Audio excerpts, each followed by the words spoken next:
For those of you who may not know, I'm a bit of a simp for the Nintendo 3DS for assloads of different reasons. Man, I even own Steel Diver, so what does that tell you? Shit! Whether you're as big of a 3DS fiend as I am, or you're only moderately interested in the thing, the fact is that if you have any plans to buy even just 1 or 2 games for Nintendo's final dedicated handheld, then you'd probably better do so sooner than later. So make sure your heat's turned up to full blast, and allow me, 1994's T-Ball MVP, CameronAllOneWord, to tell you why. Alright, so I'm sure there's probably already like 37 comments down below saying you should just hack your 3DS so you can play the entire library for free. But on behalf of all the collectors out there, all I can really tell you is this. You just don't get it, do you? You don't. Don't get me wrong, I'm definitely not trying to pass any judgment on hackers, though.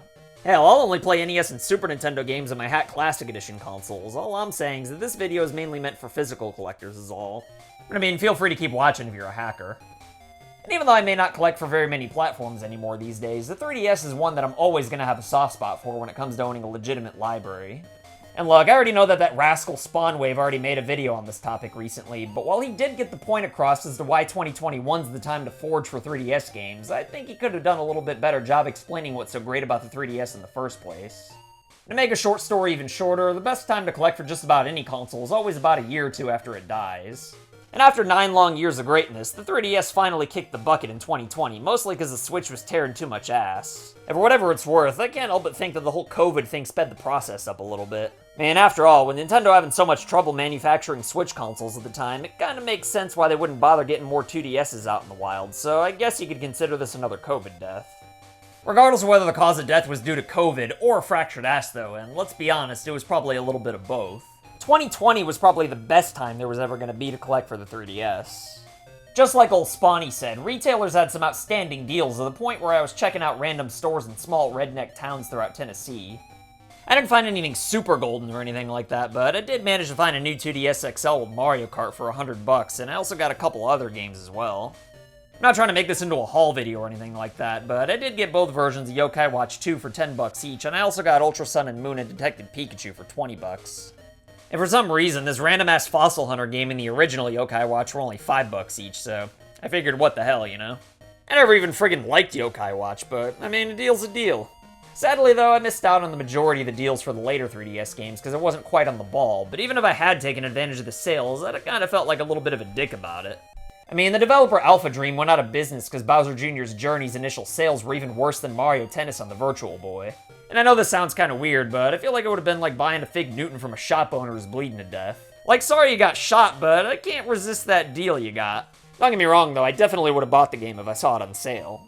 But even though most of us already missed the best 3DS deals of all time, it's still not too late to take advantage of the second best time to collect for the handheld if that's your thing. I mean, you might not be able to find many brand new games in stores anymore, but eBay's still got most of the later 3DS titles for retail price at the highest, but oftentimes even cheaper than that. And if you don't mind sacrificing the luxury of breaking the seal, then you can save a lot more than a few bucks. And after all, GameStop always consider that to be a brand new game for some reason. And for all you monsters out there who don't mind owning loose cartridges, then I guess you could do that and probably buy the entire library and still have enough money left over to put your dad through high school. But if you care that little about collecting, then you might as well just go ahead and hack your friggin' 3DS at that point, you know?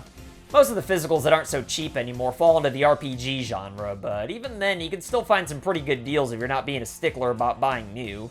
And even then, sometimes you can still find some pretty good deals on those super ultra limited day one whatever editions for certain games, so I figured, meh, what the hell. And hey, if you pay attention to the sales on the eShop, then you can usually find some really good deals on a lot of the RPGs that are expensive as hell on eBay these days. Especially for a game like Persona Q2 that's on sale for $20 fairly often, that Atlas only made like 5 English copies of for some reason. But you can't get the Koro-chan plushie if you buy digital. I'm not gonna open it though. And sure, you might say hacking's better than buying digital, but meh, I'd rather not if I don't have to. And when there's only really a handful of games that are expensive as frig on eBay anyway, then you might as well just go ahead and get the official version so you don't risk setting your condo on fire trying to hack a console from 2011.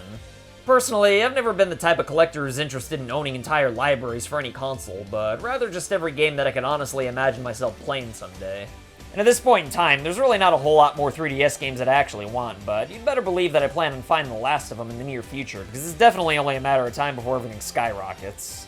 The reason why I feel like I've got to collect 3DS games, though, is because emulation on computers and cell phones is pretty friggin' horrible if you ask me. mean, don't get me wrong, the software runs completely fine, sure, but first of all, there's no Street Pass, so that is kind of a deal breaker in my opinion. But even if you don't care about Street Pass, using a mouse on a computer screen or your dirty-ass finger on your phone as a stylus is just not the same thing as playing these games on actual hardware. Speaking of hardware, though, that's kind of another doozy about this thing, seeing as how it's had like 87 different models. First, there's the original model, which plays most games completely fine, but it's got slower load times than the later models, and if you want to play in 3D, then you've got to keep your head 100% still. But for those of you who like playing video games on garbage, then the original 3DS XL model is probably what you're looking for. You see, Nintendo made this model as cheap as they possibly could have when the 3DS was initially flopping, so chances are you're probably going to want to skip this model, even though the Persona Q design does look pretty cool. Unless you're insane in the membrane, you're probably going to want to get one of the new models, whether it be the 2DS or 3DS. But just know that it is going to be kind of a pain in the ass to find in the search thanks to the word new being in the official title of the product. And unless you're one of the 5 people on the planet who actually gives a monkey's nutsack about 3D though, the new 2DS model is completely fine and noticeably cheaper. Or if you really just don't care about life in general or have kids you need to feed, then a regular 2DS could still get the job done, I suppose. I mean, it's only got one speaker, doesn't have a clamshell design, and can't play certain games, but, I mean, it does work, I guess. But if you're looking for the definitive console that gives you the true full experience, then you're going to want to get one of the new 3D models, even if you're only going to use the 3D feature like once every 60 hours of gameplay. Nintendo stopped repairing 3DSs a while back due to the lack of parts, so I think it's safe to say that the system's about as alive as my wife's passion. Seeing as how there's never ever going to be new 3DS hardware from this point forward, buying used is probably going to be your best bet. However, seeing as how the 3DS is literally my all-time favorite console that I could honestly see myself playing for the next 50 to 60 years, I just had to make sure that I had the perfect model that I'd never get tired of playing with.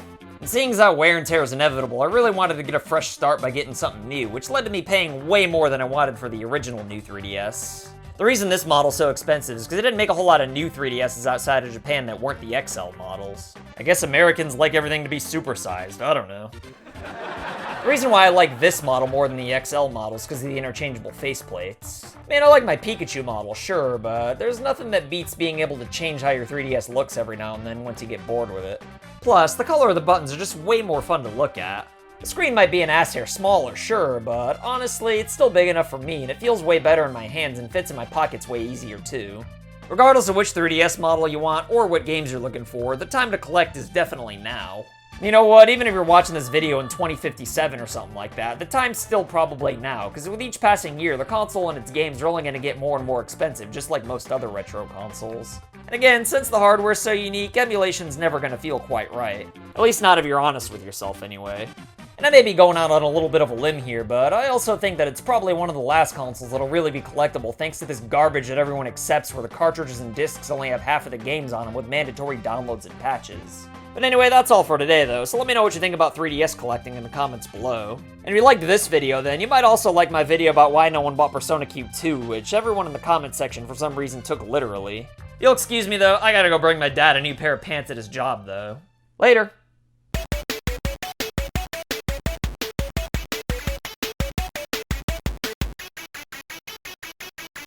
So I want to say thank you to your loyalty, thank you for your support.